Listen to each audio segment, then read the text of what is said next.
And, what's happening is you've got these biblical prophecies. This is a prophecy from Ezekiel in the Old Testament, apparently. And what you want to do is make it appear as if biblical prophecies are happening. Well, they're not happening organically because God has willed it. They're happening because they're being made to happen. And so you are seeking not just to pull in Jewish people in support of all this because they think, the biblical prophecies are happening, the Messiah is coming. You also seek to pull in the Christian world, especially the Christian Zionist world, which is obsessed with Israel, but you want to pull in the Christian world. You want them to believe that their Bible prophecies are happening, while all the time you are making them happen. And it's interesting. I've made this point a number of times in the last year or so, how this Christian centric and Christian focus has been expressed through right-wing politics. Now, it always has been connected to Christianity, right-wing politics, but it's really, really moved center stage in this Trump campaign.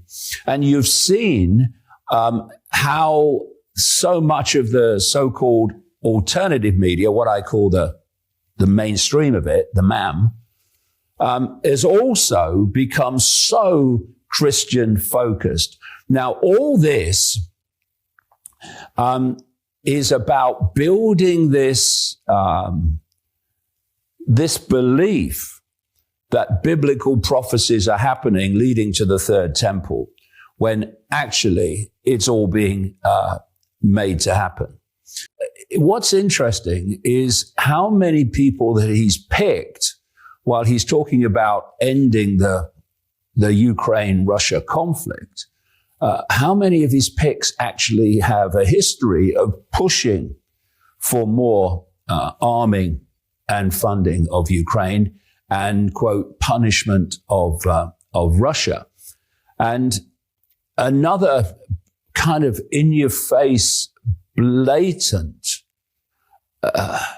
theme of the Trump administration as he picks his names for the positions of power is the, all-encompassing theme of support, obsessional support, biblical support for Israel. And, one of the things that I've been talking about for a long time, it's got me in a lot of trouble. I mean, one of the reasons I'm banned from nearly 30 European countries and Australia, is how influential, let's say that, Israel's government and intelligence network, the whole Mossad network, is in countries across the world, not least in the United States. And Trump has been owned by Israel and Israel interests for a very, very long time. It's no surprise that suddenly all these Israel-centric people have been named in his administration. There was a time, I think it was around the 1990 period, when Trump got himself into such financial, not even difficulties, catastrophe, not least in his investments in casinos in Atlantic City, that he admitted, you can see the clip on the internet, He admitted at the time that he was in for $1 billion of debt personally, never mind all the companies. And then along came this guy called Wilbur Ross. You know, anyone else other than Trump, or almost anyone else anyway, that would have been the end of him. Gone, kaput. But Wilbur Ross came along. Now, Wilbur Ross worked for 24 years for the Rothschilds in things like bankruptcy, overwhelmingly. And he put together a group of 72 banks to bail out Trump. And at least from that time, you go back further and you'll find it does go back further. But at least from that time, he's been owned by Rothschild and connected interests. And you've only got to look at his major funders in the 2016 election and the recent one, and the one in the middle as well, to see the Israel connection.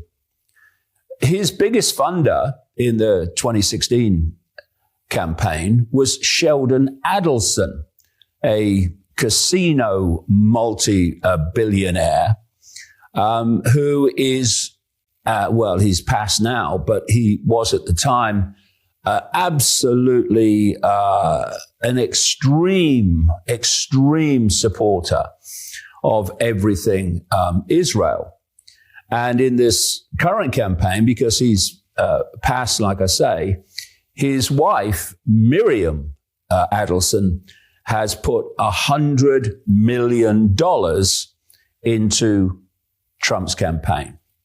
Now, you don't put that kind of money into a political campaign or a politician unless there's something coming back, unless you get something for your dosh. And we've seen in Trump's picks what is coming back, as we've seen in the past, because Trump, for instance, said that Sheldon Adelson was always on at him to move the American embassy from Tel Aviv to Jerusalem. And in his first term, that's what Trump did, of course. So you can see the background to why we've got all these Israel-obsessed, Israel-centric people being picked for the Trump government in January. But what I want to talk about is an angle to this, an element of this, which is not circulated anything as much as it should be. And that is the prophecy that before the coming of Jesus and the coming of the Jewish Messiah, the temple, Solomon's temple, the third version of it, would be built on the site of what Jews and Christians call Temple Mount, which is currently the site of the Al-Aqsa Mosque, this massive center of Muslim worship. And this has been moving forward in the background for a long time, and they're coming to the point where they want to make that happen. So you've got this mosque, you've got you see the golden dome that is very famous, of course, central landmark of Jerusalem. But these people want to replace it with a new third quote, Solomon's temple. And if you look into the background, you do see how far this has already gone. They are planning to do this. Now, imagine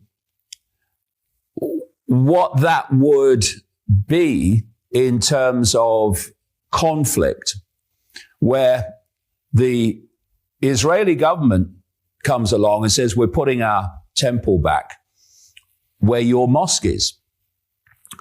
And what we're seeing is the preparation for that with the demolition in Gaza, and I'm sure what's happening in Lebanon will be connected to this as well.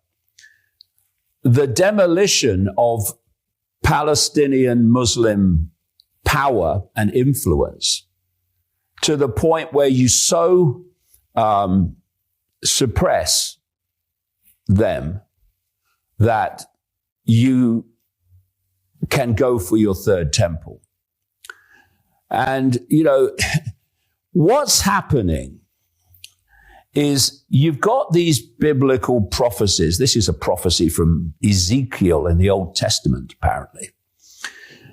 And what you want to do is make it appear as if biblical prophecies are happening. Well, they're not happening organically because God has willed it. They're happening because they're being made to happen. And so you are seeking not just to pull in Jewish people in support of all this because they think, oh, the biblical prophecies are happening, the Messiah is coming.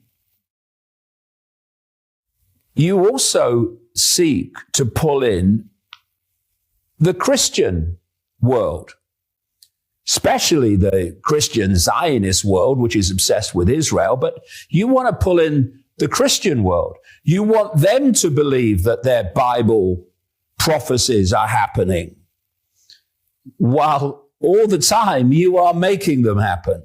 And you know, it's interesting. I've made this point a number of times in the last year or so, how this Christian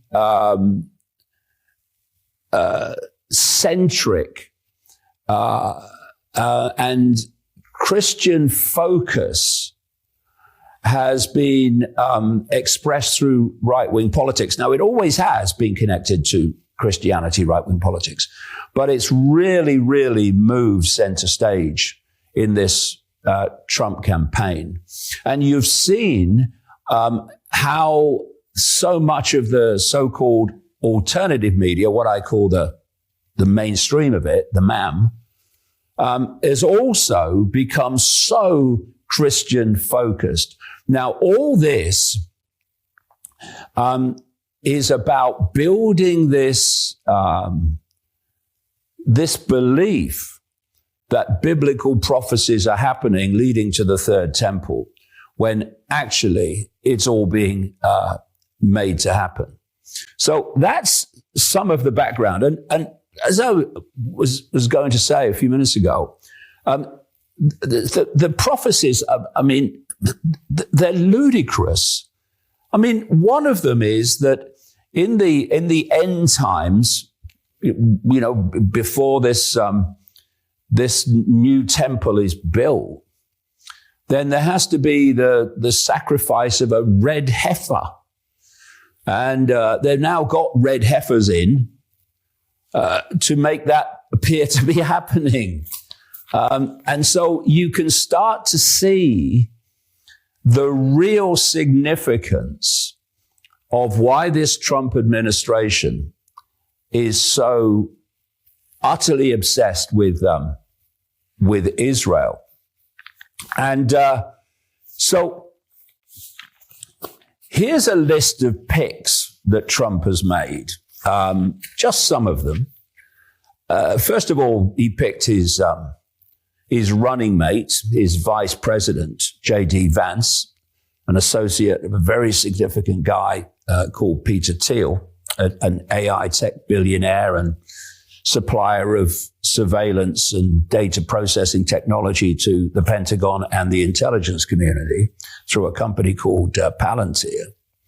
He's picked Mark Rubio as Secretary of State, absolutely Israel obsessed. Mike Waltz as the National Security Advisor, ditto. And Stephen Miller, Deputy Chief of Staff with responsibility for policy. He's picked Steve Witkoff, and he's the special envoy to the Middle East, and he's absolutely Israel obsessed, as all these people are. Mike Huckabee, I'm going to come to him shortly. He's the pick for the U.S. ambassador to Israel. Pete Hegseth. Now, he's the defense secretary named by Trump, and he's a contributor on Fox News. But you look at the videos that he's made about Israel and the biblical story of Israel, he's absolutely on board with all of this as well. Kristi Noem, she's the Homeland Security pick, and Israel is at the center of her world. John Ratcliffe, director of the CIA, the same. The ambassador to the United Nations, which will be, of course, arguing the case for Israel. That's Elise Stefanik. Lee Zeldin, he's the environmental protection pick, ditto. And then you've got Elon Musk, who's a friend of Benjamin Netanyahu, and Vivek Ramaswamy, Israel-centric, also a business associate of Peter Thiel. And it's Musk and Ramaswamy who are being given the job of cutting government waste and regulation and all of that side of it, getting rid of lots of jobs within government. And I'll come to that as we go along, because that is a great benefit to Elon Musk. Then you've got an ultra-Zionist in Howard Lutnick. He's running Trump's transition team and helping with or even more than helping, actually deciding and advising on the picks that Trump makes. And he's also been named as Commerce Secretary in the new administration. And let's come to Mike Huckabee then. He's the Trump selection for the ambassador to Israel.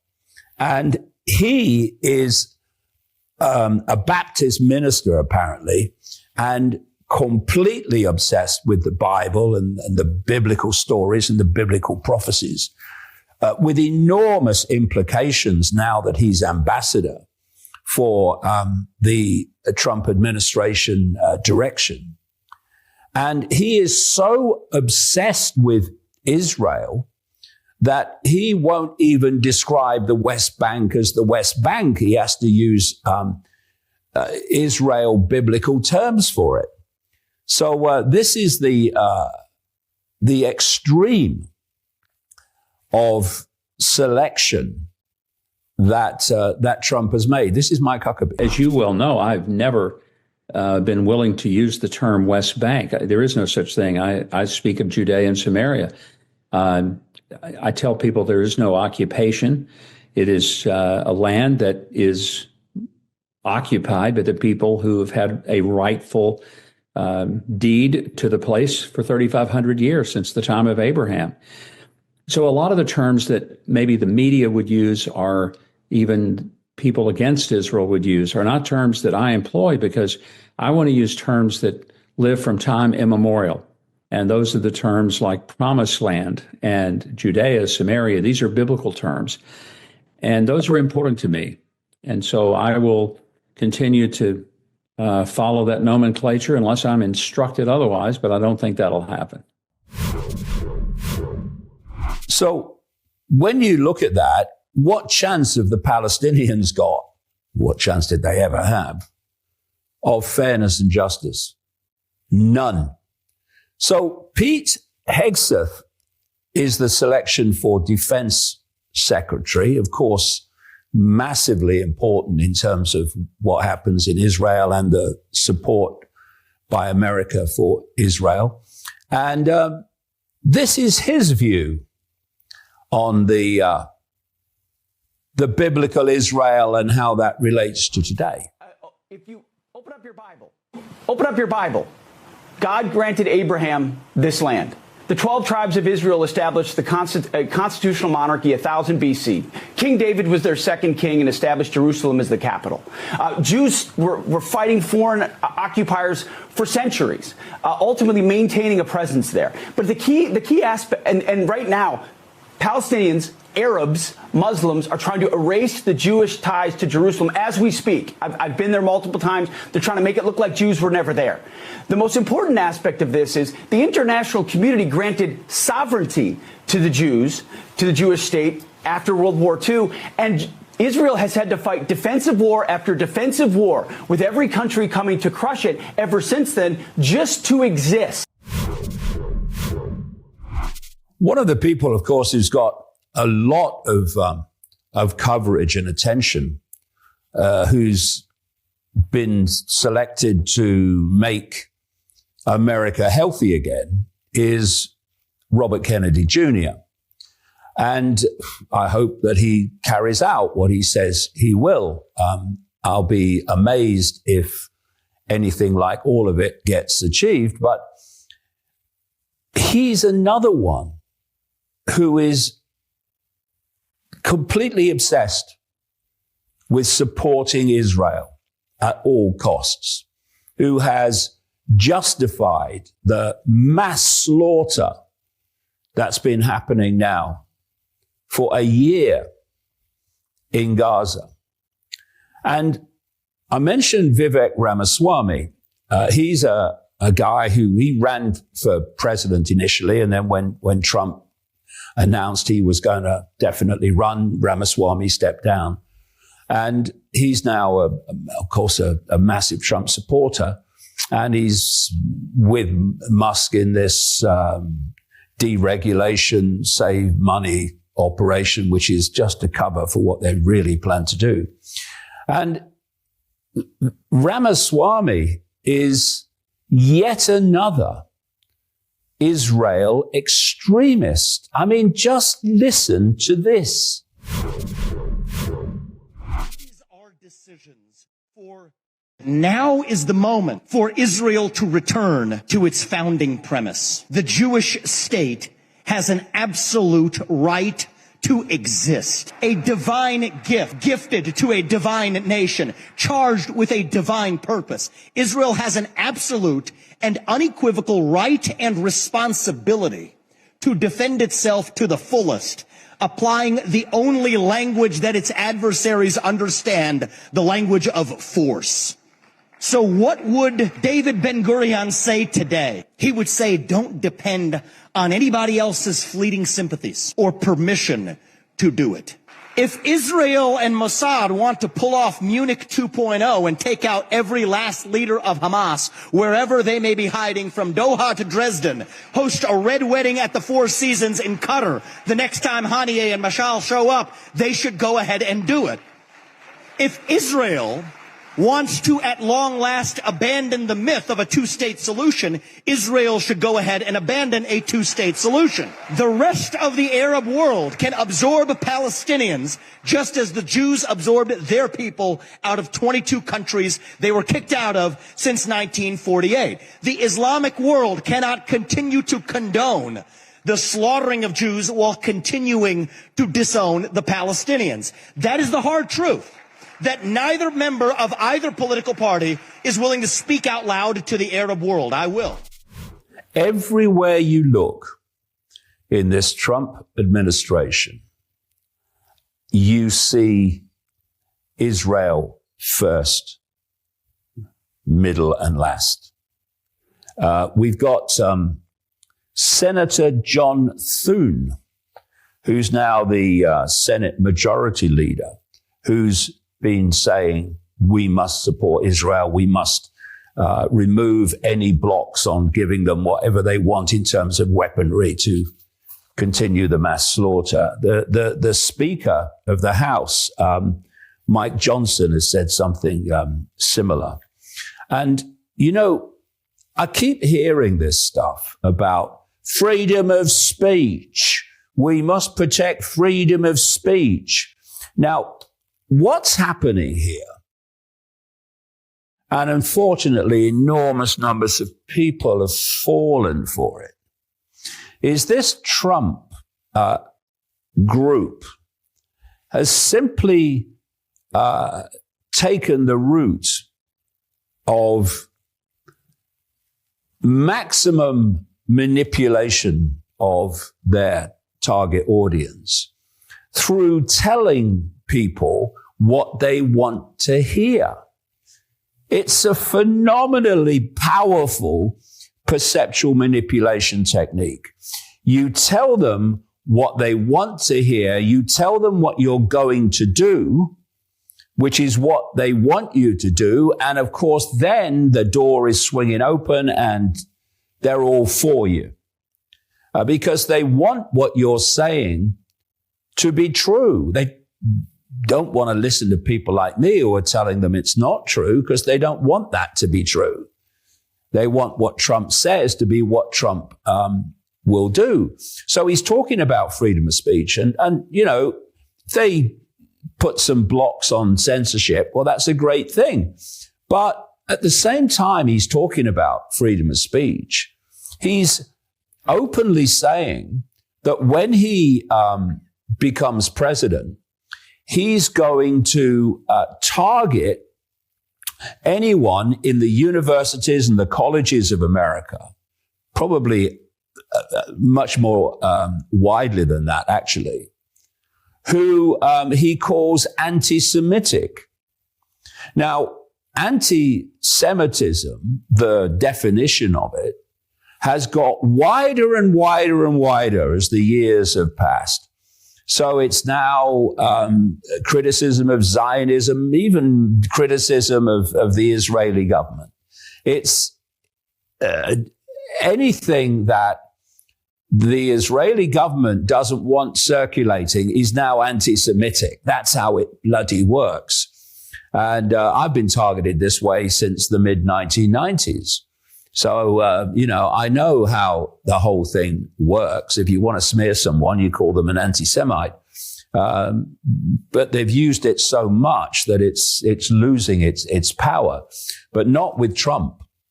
And the question is, so who is deciding in the colleges and the universities and the wider public arena what is anti-Semitic? Well, they are.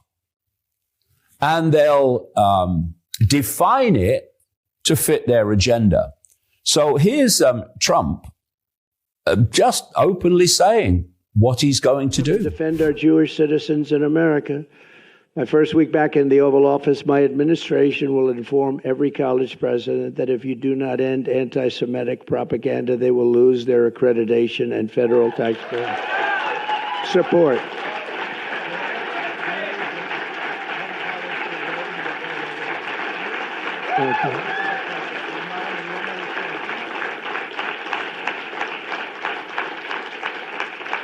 Truth is, you don't have to do much after that. When you do that, it's going to work miracles. Please sit down. We will not subsidize the creation of terrorist sympathizers, and we're not going to do it certainly on American soil. We're not going to do it anywhere. Next, I will inform every educational institution in our land that if they permit violence, harassment, or threats against Jewish students, the schools will be held accountable for violations of the civil rights law. It's very important. Jewish Americans must have equal protection under the law. They're going to get it. At the same time, my administration will move swiftly to restore safety for Jewish students and Jewish people on American streets. Of course, Mr. Freedom of Speech, he's not really, if you do the research, is Elon Musk. And he is everywhere at the moment that Trump is. It's like wherever Trump goes, there's Musk. And they visited this, is it mixed martial arts? This, what do they call it? This UFC event, this regime, as Trump is. I'm not sure how long Trump's going to stand for that. But what you're seeing is a big club of billionaires and front people, and also a big club that involves the so-called alternative media, which has become nothing more at its central core than a Trump election propaganda machine. And you see when Trump arrives with his team, and the crowd are chanting USA, USA, he makes a beeline for someone who did an interview with Trump just before the election, that is said to have been very influential in the election result. Who knows? But that's what's said. Joe Rogan, who is a mate of Musk and now is a big club, and you ain't in it. Well, that's no political figures, no quote unquote leader. None of these guys, none of these people in power, people can change the trajectory of where we're heading. They're only enforcing it and speeding it up. Are we alone? We as the people, we as the rebels, we as the mavericks, we as the critical thinkers, are we alone, people? We alone can do that change. We alone can give history that revolutionary push that we seek. And as the David always say,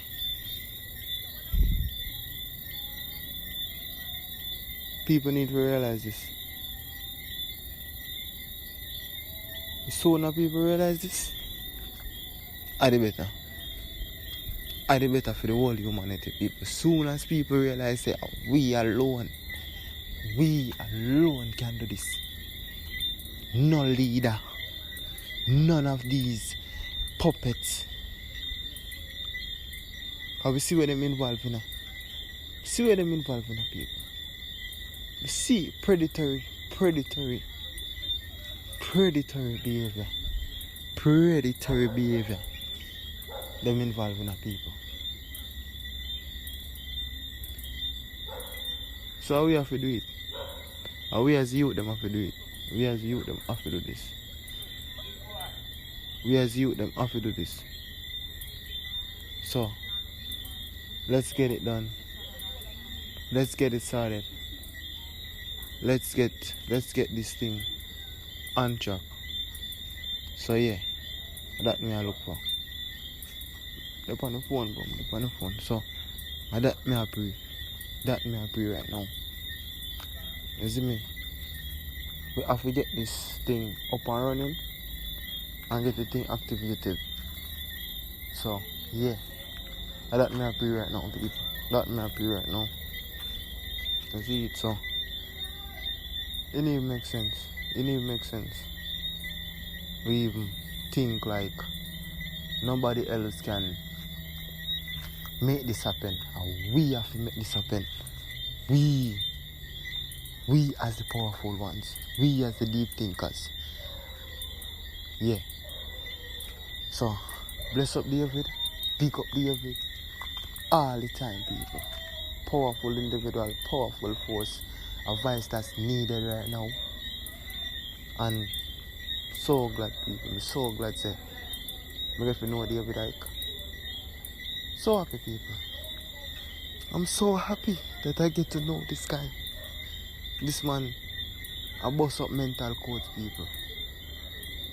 Bust up mental codes. So Heal up David. Long live David. We need this more than ever, people. We need this more than ever. Yeah, more power, more strength. We are going to keep at it, people. We never are going to give up. Never are going to ever stop. Till them delete. Till them obliterate these views, people. These information. These... Where does it now? These irreplaceable information, people. So, yeah.